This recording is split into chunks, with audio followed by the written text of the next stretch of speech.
Collections are collections, and sometimes they can take over a backyard. When you walk in, you walk back in time to another place, and it becomes another Whittier hidden gem.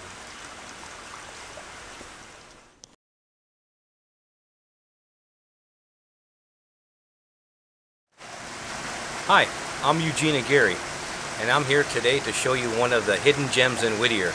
So let me show you around at my western town. Well, I don't know, about 15 years ago I just had an interest in old western memorabilia and mining cars and mining stuff. That's where it all started. And what was your first piece? My first piece was probably a lot of the bottles that you see out here, a lot of the glass. Picked it up at the desert and stuff like that, then slowly started accumulating bigger artifacts such as ore cars and mining stuff, wheels. Okay, I got an idea of making the whole backyard a western town when I accumulated all this memorabilia and started putting it throughout the yard. Met a fellow that had a lot of barnwood. This barnwood is very old and hard to find. One thing led to another. We started at one end, we went all the way down. And here we are, a few shops later. We have a jail, a trading post, a doctor's office, a telegraph office.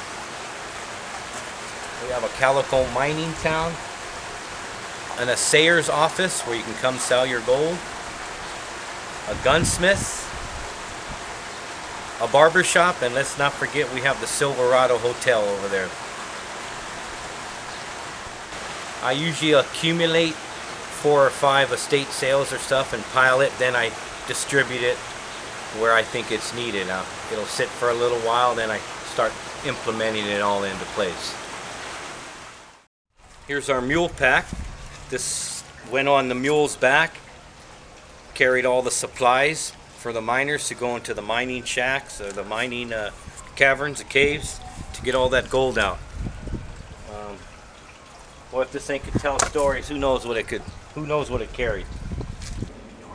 Yeah, this car is very rare for the fact that it has this badge, this stamp. If you happen to take a chance to look at a lot of ore cars, they don't have this stamp. It's very rare to find a car like this intact. In the old days, and when people went into these mines and were to find these cars, of course they couldn't lift these things because they weigh so much. They would take a screwdriver or a crowbar and pop these pieces off, these badges, for souvenirs. So it's very rare to find an ore car intact like this with this badge on it, originating from the late 1800s. And how is this with your family?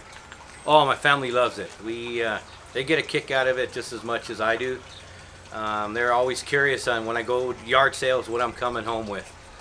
My wife shakes her head, sometimes in disbelief, sometimes, you know, she just knows that this is my hobby, my passion. Well, as you can see, we still have a little bit of bare wall right here. We have enough lumber on the side of the house that we're going to extend the western town to 2 to 3 more buildings. We're going to put a bank, a church, and or a school. So it's coming before summertime's up. The western town should be complete with 2 to 3 more buildings on this side. I'm looking around the city for hidden gems. Is this one of those? This is definitely a hidden gem. Why is that? Because look at all the artifacts out here. I mean, this is quite a collection put into one backyard.